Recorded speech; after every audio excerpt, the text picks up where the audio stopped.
Hello friend, સ્વાગત છે તમારું મારી ચેનલમાં.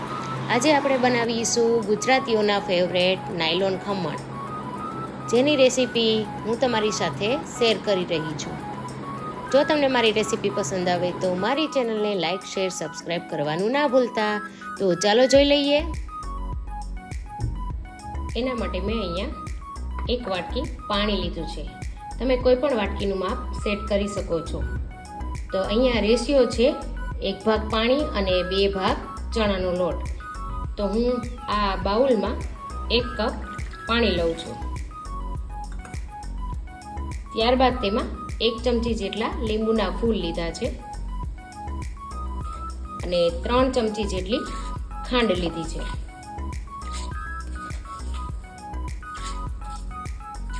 અને હળદર બિલકુલ થોડી જ લેવાની છે, ચપટી જ લેવાની છે, નહીંતર સોડા સાથે મિક્સ થશે તો તેમાં લાલ સ્પોટ આવી જશે. એટલા માટે હળદર ચપટી જ લેવાની છે. ત્યારબાદ તેમાં 1 ચમચી જેટલું મીઠું ઉમેરી દઈશું. હવે તેમાં 2 ચમચી જેટલું તેલ ઉમેરી દેવાનું છે.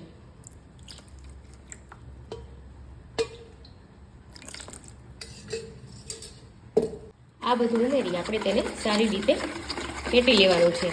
જ્યાં સુધી ખાંડ અને લીંબુના ફૂલ ઓગળી ન જાય ત્યાં સુધી આપણે તેને મિક્સ કરી લઈશું.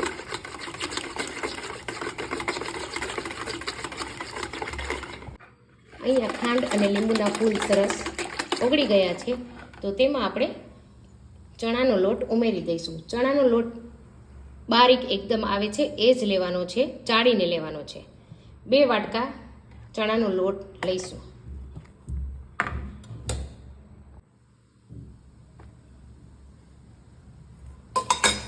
હવે તેને આપણે સારી રીતે મિક્સ કરી લઈશું.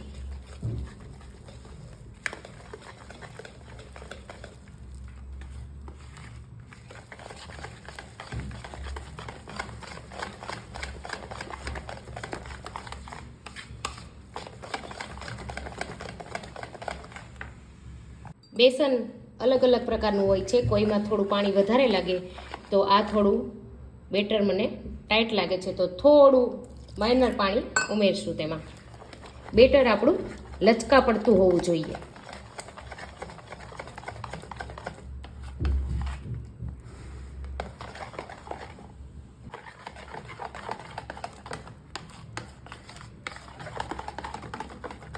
આ રીતે એની કન્સિસ્ટન્સી હોવી જોઈએ. હવે આપણે આને ઢાંકીને 10 મિનિટ સુધી રેસ્ટ કરવા મૂકી દઈશું. મેં અહીંયા ઢોકળિયામાં પાણી ઉકળવા મૂકી દીધું છે અને આ રીતે એક કાંઠો મૂકેલો છે. આ રીતે મેં એક સ્ટીલનો ડબ્બો લીધો છે. તેમાં આપણે તેલ ઉમેરી ગ્રીસ કરી લેવાનું છે.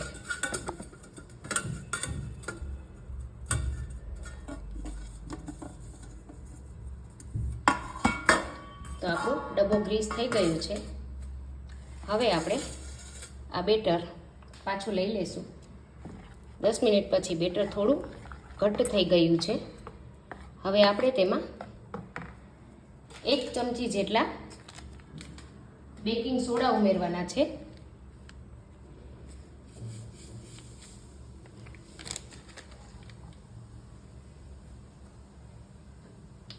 અને તેના પણ થોડું પાણી નાખી ફટાફટ ફેટવાનું છે. આ પ્રોસેસ આપણે ખૂબ જ જલ્દી કરવાની છે. જે ફૂલવાનું હશે તે અહીંયા જ ફૂલી જશે. તમે જોઈ શકો છો કે બેટર આપણું કેટલું સરસ ફૂલી ગયું છે. તો આપણે આ ફટાફટ ચલાવી અને ડબ્બામાં ઉમેરી લઈશું.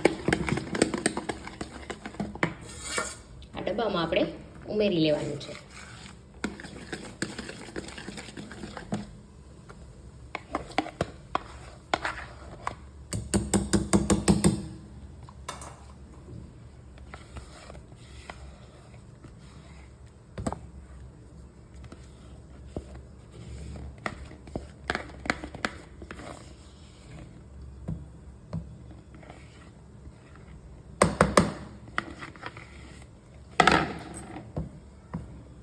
હવે આપણે તેને સારી રીતે ટેપ કરી લઈશું, જેથી હવાનો ભાગ હશે તો નીકળી જશે. આપણું પાણી સરસ ઉકળી ગયું છે. તો આ ડબ્બાને આપણે પાણીમાં મૂકી દઈશું અને તેના પર આપણે કોઈ વાસણ રાખી અને 20 મિનિટ સુધી થવા દેવાનું છે. તમે જોઈ શકો છો કે આપણા ખમણ 20 મિનિટ પછી સરસ ફૂલી ગયા છે. તો હવે આપણે તેને ચેક કરી લેશું એક ચાકુ કે ચમચીની મદદથી. જો આ રીતે ક્લીન આવે છે તો આપણા ખમણ થઈ ગયા છે. આપણે તેને ઉતારી લઈશું અને 10 મિનિટ માટે ઠંડા પડવા દઈશું. મેં અહીંયા એક પેનમાં 2 મોટી ચમચી જેટલું તેલ ગરમ થવા મૂકી દીધું છે.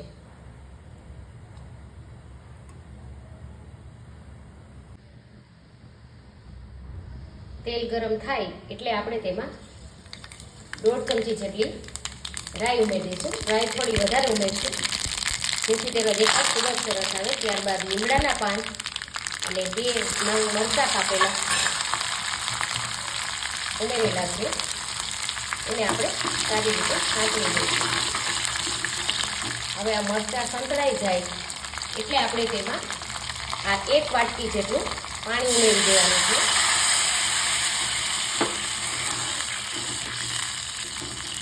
ત્યારબાદ તેમાં આપણે 4 ચમચી જેટલી ખાંડ ઉમેરીશું. આ નાયલોન ખમણ વધારે પડતા મીઠા જ હોય છે. જો તમારે ખાંડનું પ્રમાણ ઓછું લેવું હોય તો તમે ઓછું લઈ શકો છો. હવે આ ખાંડ ઓગળી જાય અને એક ઉભરો આવે ત્યાં સુધી પાણીને આપણે ઉકાળી લેવાનું છે.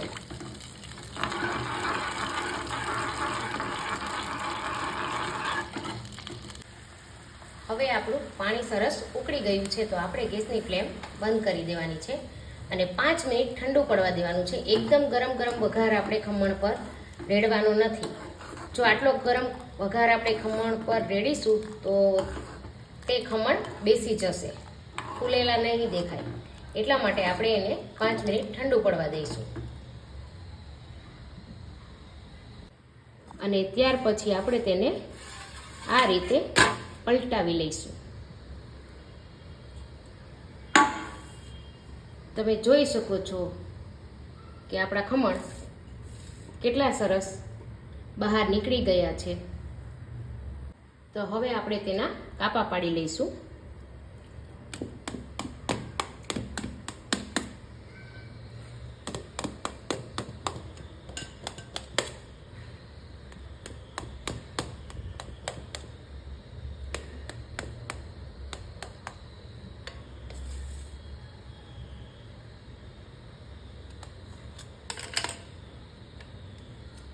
તમે જોઈ શકો છો આપણા ખમણ તેની કન્સિસ્ટન્સી કેટલા સરસ નરમ બન્યા છે.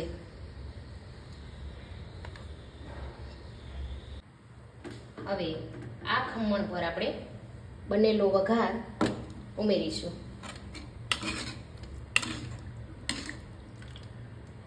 આ રીતે ધીમે ધીમે ઉપરથી આપણે વઘાર ઉમેરતા જઈશું.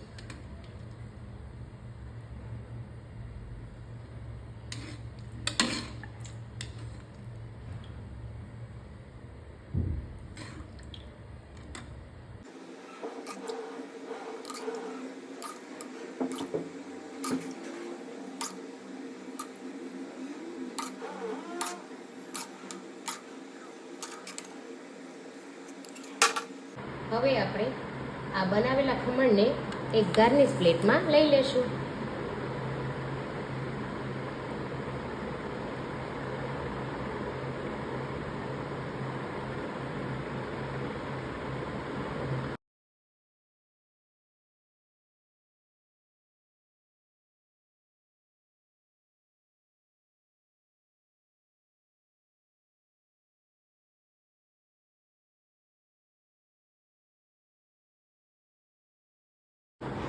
તમે જોઈ શકો છો કે આપણા ખમણ કેટલા સરસ સ્પંજી બન્યા છે.